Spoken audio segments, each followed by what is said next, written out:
Pour en savoir plus sur votre bonheur. Pour en savoir plus sur le bonheur. Pour en savoir plus sur votre bonheur. Si le bonheur était une couleur, laquelle serait-elle et qu'est-ce que ça t'évoquerait ? Le rouge, puisque c'est la couleur du bonheur chez les Chinois, parce que je suis d'origine chinoise et cambodgienne. Et c'est la couleur dans laquelle les gens se marient et tous les ans, lorsque c'est le nouvel an, on reçoit des enveloppes rouges dans lesquelles on nous souhaite tout le bonheur du monde. Donc voilà. Le nom d'un film qui t'a particulièrement procuré du bonheur. Zazie dans le métro, que je regarde quand j'ai envie d'être heureuse. C'est une petite fille qui a une grande énergie de découvrir Paris. Elle découvre plein de choses et plein de choses qui sont pas forcément des choses d'enfants.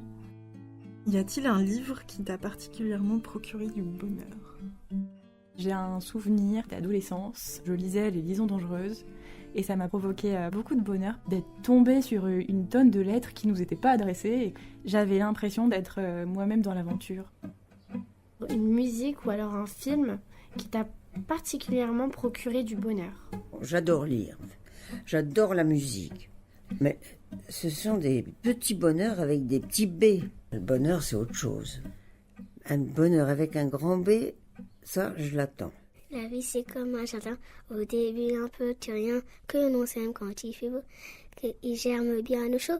La vie, c'est comme un jardin, une graine qui a besoin de soleil, terre et d'eau, c'est qu'il faut. La définition du bonheur, pour moi, elle est dans les choses simples, comme manger des légumes, avoir un boulot, même si c'est une petite paye. Être en couple aussi, c'est le bonheur.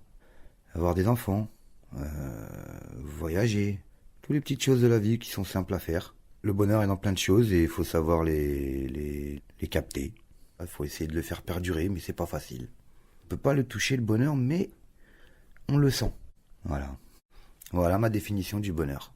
Pour toi, le bonheur est-il lié à une ou des sensations particulières ? Oui, les petits bonheurs, comme mettre la clé dans la serrure et arriver à tourner la première fois sans avoir à jouer pour que ça fonctionne. Ouais, c'est ça, mon plaisir. Le bonheur est lié à des sensations particulières, je dirais... Ah oui, l'excitation qu'on ressent avant de faire un pas. Avant de sortir de sa zone on va dire de confort. C'est un peu de l'adrénaline, je dirais. Et ça, pour moi, c'est clairement la sensation particulière de bonheur.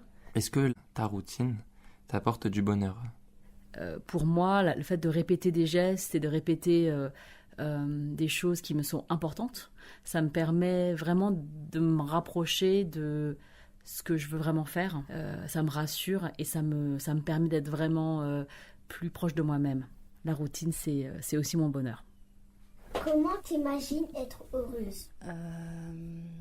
J'aimerais me lever tous les matins et réussir à faire quelque chose qui me plaît. Et il y a surtout le sentiment de liberté qui me vient, me sentir libre. Est-ce que tu es heureux, Malik ? Oui, je suis heureux dans la vie de tous les jours. J'ai tout ce qu'il me faut à manger à la maison. J'ai la parfaite connaissance de tous mes sens, de mes 5 sens. Je fais du sport assez régulièrement. Puis j'ai une vie de couple incroyable. La vie, c'est comme un jardin, au début un petit rien, que l'on sème quand il fait beau, qu'il germe bien au chaud. La vie, c'est comme un jardin, une graine qui a besoin de soleil, terre et d'eau, c'est qu'il faut. Il y a des jours où on a plutôt la main verte. Pour Cap sur les ondes, Malik, Grâce, Mélène, Marie, Fabienne, Colette, Mariam, Farid, Julie. C'est pas la fin des haricots.